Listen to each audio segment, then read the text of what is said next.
پہلے پارے میں 2 صورتیں ہیں. سورہ فاتحہ مکمل شامل ہے جس میں صرف ایک ہی رکوع ہے. سورہ بقرہ کے کل 40 میں سے ابتدائی 16 رکوع اس پارے میں شامل ہیں.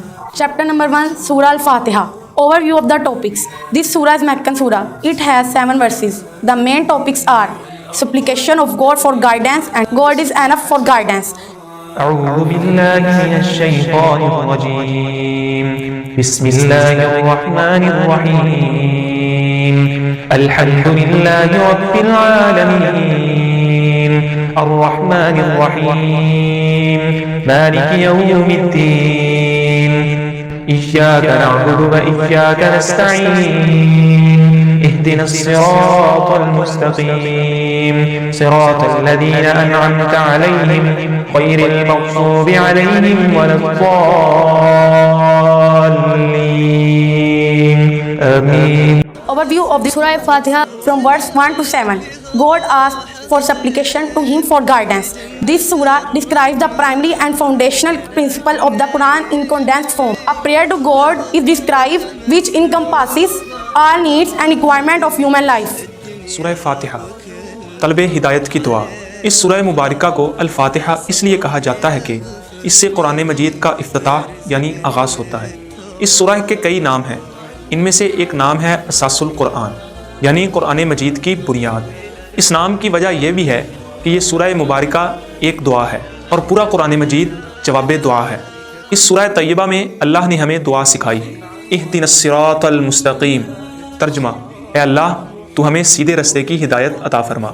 اس دعا کے جواب میں اللہ نے قرآن مجید عطا فرما دیا جو تمام انسانوں کے لیے ہدایت ہے. سورہ فاتحہ میں ہدایت کے حصول کے لیے نہ صرف دعا سکھائی گئی بلکہ دعا مانگنے کا سلیقہ بھی سکھایا گیا ہے. پہلے اللہ کی حمد و ثنا بیان کی جائے، اس کی بڑائی کو تسلیم کیا جائے، پھر اپنی عاجزی کا اعتراف کرتے ہوئے اس کی مکمل بندگی کرنے کا اقرار کیا جائے اور آخر میں اپنی دعا اور حاجت پیش کی جائے. Chapter number 2, Surah Al-Baqarah, the cow. Overview of the topics. This is the biggest surah in the Quran. It has 286 verses. This surah was revealed in Medina after the movement of Prophet Muhammad sallallahu alaihi wasallam from Makkah to Medina. It has covered several topics like creation, characteristics of the believers, non-believers and hypocrites, favors of God on Israeli, trial of Prophet Ibrahim and God's promise to him, change of Qibla, direction of prayer, the right of victim relatives to kill the murderer means qisas, financial compensation paid to victim family means diyat, fasting, fighting, drinking, intoxication and gambling, marriage, menstruation, instructions, divorce, waiting period, dowry and provision for wives, story of Prophet Ibrahim, Nimrud, riba, interest, debt, contract and witness of woman as half witness as compared to man. سورہ بقرہ امت کی ذمہ داریاں. رکوع number 1 آیات 1 تا 7. قرآن سے ہدایت پانے والوں کے اوصاف. اس رکوع میں قرآن حکیم کو طلبگاروں کے لیے ہدایت قرار دیا گیا اور ان خوش نصیبوں کے اوصاف بیان کیے گئے. اس کے بعد بد نصیبوں کا ذکر کیا گیا جو اپنے تکبر اور ہٹ درمی کی وجہ سے قرآن حکیم سے ہدایت حاصل کرنے سے محروم رہتے ہیں. گویا اس رکوع میں اہل حق اور اہل باطل کے کردار کو نمایاں کیا گیا. نمبر 2 آیات 8 تا 20. منافقانہ کردار کی وضاحت. دوسرے رکوع میں منافقین کا ذکر ہے. منافق وہ لوگ ہوتے ہیں جو حق کو قبول تو کر لیتے ہیں لیکن جب اس کے تقاضے کے مطابق عمل کرنے کا وقت آتا ہے اور حق کے لیے جب مال و جان کی قربانی دینے کی دعوت دی جاتی ہے تو پیٹ پھیر لیتے ہیں. اللہ تعالیٰ نے اس منافقانہ کردار کو بے نقاب کیا اور مثالوں کے ذریعے اس کردار کی بھرپور وضاحت فرما دی.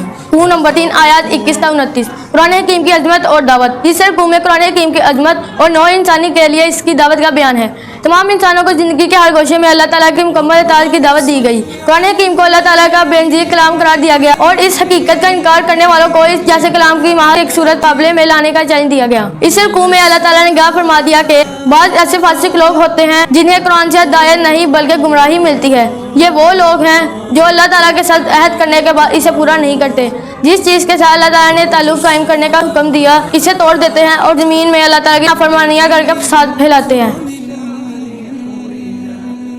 رکوع نمبر 4 آیات 30 تا 39. قرآن حکیم کا فلسفہ. چوتھے رکوع میں قرآن حکیم کا فلسفہ بیان کیا گیا. فلسفہ کا موضوع ہوتا ہے کائنات खालिक और बनी नौ इंसानों के बारे में सवालात का जवाब देना। इस रुकू में बताया गया कि कायनात अल्लाह ताला ने बनाई, इंसान को भी अल्लाह ताला ने पैदा फरमाया और उसे इस कायनात में खिलाफत का मनसब अता किया। तस्खीरे कायनात के लिए उसे इल्म की दौलत से सरफराज किया और तमाम फरिश्तों और इब्लीस नामी जिन को उसके सामने सजदा रेज़ होने का हुक्म दिया। इब्लीस ने ऐसा करने से इनकार कर दिया। अल्लाह ताला ने आदम अलैहिस्सलाम को किया कि दुनिया में इब्लीस उनकी नस्ल को अल्लाह ताला की नाफरमानी की तरफ रागिब करेगा। इसके शर के मुकाबले के लिए अल्लाह ताला हिदायत नाज़िल फरमाता रहेगा। हिदायत पर अमल करने वाले कामयाब और उससे रुख फेरने वाले अज़ाब का शिकार होंगे। रुकू नंबर 5 आयात 40 ta 46 बनी इसराइल के लिए हदायत। पांचवें रुकू से साबिका उम्मत मुस्लिमा यानी बनी इसराइल से खिताब का आगाज होता है। इस रुकू में उन्हें दी गई हदायत का खुलासा बयान किया गया है। उन्हें नसीहत की गई कि कुरान मजीद पर ईमान लाओ, बाजमात नमाज का एहतमाम करो और कोलो फेल के तजाद से बचो। ऐसा ना हो कि तुम लोगों को तो अच्छी बातों की नसीहत करो और खुद अपने आप को भूल जाओ। रुकू नंबर 6 आयात 47 ta 59 बनी इसराइल पर इनामात और उनकी नाशुक्री। छठे रुकू में बनी इसराइल पर अल्लाह के इनामात का जिक्र और उनकी नाशुक्री और नाफरमानी का बयान है। अल्लाह ने उन्हें फिरौन के जुल्म से बचाया, उन पर सहराए सीना में बादलों का साया किया और मन्नो सलवा की सूरत में इंतहाई उम्दा गज़ा उन्हें अता फरमाई। बनी इसराइल ने नाशुक्री करते हुए बछड़े की एक मौत को माबूद बना लिया और हज़रत मूसा से अल्लाह का दीदार करने का मुतालबा करने लगे। सज़ा के तौर पर अल्लाह ने उन्हें मुख्तलिफ अज़ाबों से दोचार रखा। रुकू नंबर 7 आयात 60 ta 61 नाशुक्री की सज़ा जिल्लत और मुहताजी। 7वें रुकू में बनी इसराइल पर अल्लाह ताला के इस एहसान का जिक्र है कि उनके 12 कबाइल के लिए सहरा में एक चट्टान से पानी के 12 चश्मे जारी कर दिए गए। उन्होंने अल्लाह का शुक्र अदा करने के बजाय हज़रत मूसा अलैहिस्सलाम से कहा कि हम मनो सलवा खा खा कर उकता चुके हैं, हमें तो ऐसी ग़ज़ाएं पसंद हैं जो ज़मीन से पैदा होती हैं।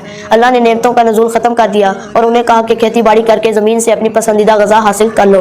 वो मेहनत और मुशक्क़त के आदी ना रहे थे, लिहाजा शदीद मुहताजी ग़ज़ा की किल्लत और ज़िल्लत से दोचार हुए। रुकू नंबर 8 आयात 62 ta 71 अल्लाह की बेचूनो चरा इताअत करो। 8वें रुकू में गाय के हवाले से एक वाक़या बयान है।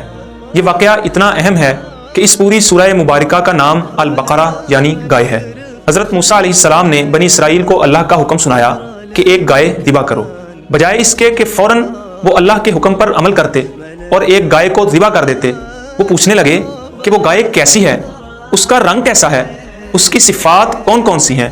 आखिरकार उनके लिए एक ऐसी गाय मुअय्यन कर दी गई जिसे वो मुक़द्दस समझते थे। अल्लाह का हुक्म आए तो फ़ौरन तामील करनी चाहिए।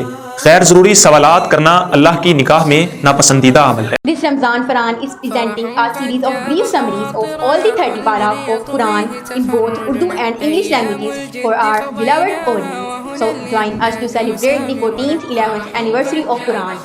Moreover, as far as Constitution of Islamic Republic of Pakistan is concerned, it is our collective obligation as well as religious duty to spread the education of Holy Quran for Muslim children of all the Pakistani educational institutes.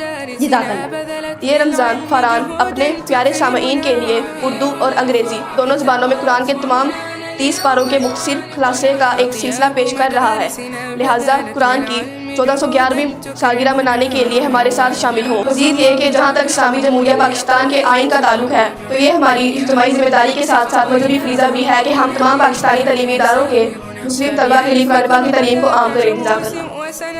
رکوع number 9 آیات number 72 تا 82 بنی اسرائیل کے عوام اور علماء کا حال۔ 9ویں رکوع میں بنی اسرائیل کے عوام کے بارے میں آگاہ کیا گیا کہ وہ شریعت کا علم رکھتے ہی نہیں، اپنی خواہشات کی پیروی کو شریعت پر ترجیح دیتے ہیں۔ اکثر علماء جانتے بوجھتے شریعت کے خلاف فتویٰ دے کر دنیا کماتے ہیں، ان کے لیے روز قیامت 2 گنا عذاب ہوگا، دنیا کمانے کی بنا پر اور اس گمراہی کے سبب جو غلط فتویٰ کی وجہ سے پھیلی۔ ان کا خوش کن عقیدہ ہے کہ ہم اللہ کے لاڈلے ہیں اور دوزخ میں نہیں ڈالے جائیں گے۔ اللہ کا ضابطہ تو یہ ہے کہ جس نے جان بوجھ کر ایک گناہ کیا اور اس گناہ کو اپنے لیے جائز سمجھنے لگا تو وہ جہنمی ہے اور جہنم میں ہمیشہ رہے گا۔ ہاں، جو لوگ ایمان لائے اور اچھے مال کرتے رہے وہ جنت کی دائمی نعمتیں حاصل کریں گے۔ رکوع نمبر 10 آیات 83 تا 86 شریعت پر جزوی عمل کی سزا۔ 10ویں رکوع میں بنی اسرائیل سے ایک عہد شریعت لینے کا ذکر۔ انہوں نے شریعت پر عمل کرنے کا عہد کیا لیکن اسے توڑ دیا، شریعت کی کچھ باتوں پر عمل کیا اور کچھ کی خلاف ورزی کی۔ یہ طرز عمل اللہ کی نہیں بلکہ اپنی خواہشات نفس کی اطاعت والا ہے۔ اللہ نے بطور سزا انہیں دنیا میں رسوا کیا اور آخرت میں شدید عذاب کی وعید سنائی۔ آج ہم مسلمانوں کی دنیا میں ذلت و رسوائی کا سبب بھی یہی ہے کہ ہم شریعت کے بعض احکامات پر عمل کر رہے ہیں اور اکثر احکامات پر عمل سے گریز کر رہے ہیں۔ اللہ ہمیں پورے کے پورے اسلام پر عمل کی توفیق عطا فرمائے، آمین۔ رکوع نمبر 11 آیات 87 تا 94 بنی اسرائیل کا نبی اکرم صلی اللہ علیہ वसल्लम से हसद। 11वें रुकू में बताया गया कि बनी इसराइल अच्छी तरह जानते हैं कि हजरत मोहम्मद सल्लल्लाहु अलैहि वसल्लम अल्लाह के सच्चे रसूल हैं। वो महज हसद की वजह से आप सल्लल्लाहु अलैहि वसल्लम पर ईमान नहीं ला। उन्हें जलन है कि आप सल्लल्लाहु अलैहि वसल्लम का ताल्लुक बनी इसराइल से क्यों नहीं। उनकी सारी बदअमानियों का सबब ये है कि वो दुनिया की जिंदगी से मोहब्बत करते हैं। वो मरना नहीं चाहते बल्कि उनमें से हर शख्स 1000 बरस तक जीने का आरज़ूमंद है। अलबत्ता लंबी जिंदगी की आरज़ू उन्हें अल्लाह के अज़ाब से बचा ना सकेगी। रुकू नंबर 12 आयत 97 का 103। बनी इसराइल की हजरत जिब्राइल अलैहिस्सलाम से दुश्मनी। 12वें रुकू में बनी इसराइल के एक बुहतान का जिक्र किया है। वो हजरत जिब्राइल अलैहिस्सलाम पर इल्जाम लगाते थे कि उन्होंने हमसे दुश्मनी की और वही हमारे किसी फर्द के बजाय हजरत मोहम्मद सल्लल्लाहु अलैहि वसल्लम पर नाजिल कर दी। इस रुकू में जवाब दिया गया कि हजरत जिब्राइल ने अल्लाह के हुक्म से आप सल्लल्लाहु अलैहि वसल्लम के कल्बे मुबारक पर वही नाजिल की। जो कोई भी अल्लाह के पैगंबरों और फरिश्तों से दुश्मनी करे तो अल्लाह भी ऐसे बदबख्तों का दुश्मन है। रुकू नंबर 13 आयत 104 था 114। तुरात क्यों मनसूख की गई। 13वें रुकू में यहूद के इस एतराज का जवाब है कि अल्लाह ने तुरात को क्यों मनसूख किया। जवाब दिया गया कि अल्लाह बादशाह है, उसे पूरा इख्तियार है कि जब चाहे अपने फरामी को बदल दे। बंदों का खैरख्वाह है और उनकी सहूलत के लिए तरजीहन अहकामात नाजिल करता है। एक हुक्म को मनसूख करने के बाद उस जैसा या उससे बेहतर हुक्म नाजिल कर देता है। रुकू नंबर 14 आयत 113 था 121। यहूदी और ईसाई मुसलमानों से कब राजी होंगे। 14वें रुकू में आगाह किया गया है कि यहूदी और ईसाई मुसलमानों से उस वक्त तक ना राजी होंगे जब तक वो उनके तरीके की पैरवी ना करें। मुसलमानों के लिए भलाई और कामयाबी का रास्ता यह है कि कुरान हकीम की दी हुई हदायत की पैरवी करें। सच्चे मोमिन वही हैं जो पैरवी की नीयत से कुरान हकीम की इस तरह तिलावत करें जैसा कि तिलावत करने का हक है। रुकू नंबर 15 आयत 122 था 129। हयात इब्राहिम आजमाइशों की दास्तान। 15वें रुकू में बयान किया गया है कि हज़रत इब्राहिम अलैहिस्सलाम को अल्लाह ने कई मोहब्बतों के हवाले से आजमाया। उन्होंने वालिदैन की मोहब्बत, घर की मोहब्बत, वतन की मोहब्बत, कौम की मोहब्बत, औलाद की मोहब्बत, गर्ज हर मोहब्बत को अल्लाह ताला की मोहब्बत के सामने कुर्बान कर दिया। यहाँ तक कि अपने बेटे को भी अल्लाह के हुक्म पर कुर्बान करने के लिए तैयार हो गए। अल्लाह ने उन्हें अनाम के तौर पर नूहे इंसानी के लिए अमाम बना दिया। उन्होंने शहर मक्का को आबाद किया और वहाँ बैतुल्लाह की तामीर नो करते हुए अल्लाह से दुआ की कि अल्लाह हमें अपनी मोहब्बत के तरीके सिखा, हमारी खिदमत दीनी कबूल फरमा और हमारी नस्ल में से एक पैगंबर भेज दे जो अल्लाह का कलाम लोगों को सुनाए, उन्हें अहकामात और हिकमत सिखाए, उनका तज़किया करे। अल्लाह ने यह दुआ कबूल फरमाई। नबी करीम सल्लल्लाहु अलैहि वसल्लम को नस्ल इब्राहिमी में आखिरी नबी बनाकर भेजा। हुई पहलुए आमना से हवीदा, दुआए खलील और नवीदे मसीहा। नबी अकरम सल्लल्लाहु अलैहि वसल्लम ने लोगों को आयात कुरानी सुनाई। जो लोग ये आयात सुनकर आप सल्लल्लाहु के करीब आए, आप सल्लल्लाहु अलैहि वसल्लम ने कुरान के जरिए से उनके नफूस का तज़किया किया, उनके दिलों में अल्लाह की मोहब्बत, आखिरत की फिक्र और शहादत की तरफ पैदा की। फिर उन्हें अहकामात सिखाए और अहकामात की हिकमत सिखाई। इस तरीके से वो जमात तैयार हुई जिसने बड़ी कुर्बानियाँ देकर एक सालेह माशरा और आदिलाना निज़ाम कायम किया। आज भी अगर हम चाहते हैं कि माशरती अदल कायम हो तो इसके लिए भी यही तरीका होगा। कुरान की दावत के जरिए से लोगों को जमा किया जाए, उनकी तरबियत और तज़किया किया जाए। इसके बाद वो अल्लाह के अहकामात पर अमल करने और आदिलाना निज़ाम के क़याम के हवाले से हर किस्म की कुर्बानी देने को तैयार होंगे। रुकू नंबर 16 आयत 130 था 141। मिल्लत इब्राहिमी की वजाहत। 16वें रुकू में मिल्लत इब्राहिमी की वजाहत की गई है। मिल्लत इब्राहिम ये है कि जैसे ही अल्लाह का हुक्म आए फौरन उसकी तामील की जाए। यही रविश हर दानिशमंद इंसान को अख्तियार करनी चाहिए। अहमियत नेक लोगों की राह की पैरवी की है, ना कि उनसे किसी नस्ली ताल्लुक की। लिहाजा 2 मरतबा इस रुकू में बयान किया गया। वो एक ग्रोह था जो गुजर चुका, उन्होंने जो अमाल किए वो उनके लिए थे और तुम जो अमाल कर रहे हो वो तुम्हारे लिए हैं। तुमसे ये नहीं पूछा जाएगा कि वो क्या करते रहे। किसी से नस्ली ताल्लुक को आखिरत में बख्शिश की बुनियाद ना समझना, बल्कि अल्लाह तो किरदार देखेगा। अल्लाह में अच्छा किरदार इख्तियार करने और नेक लोगों की पैरवी करने की तौफीक अता फरमाए। आमीन।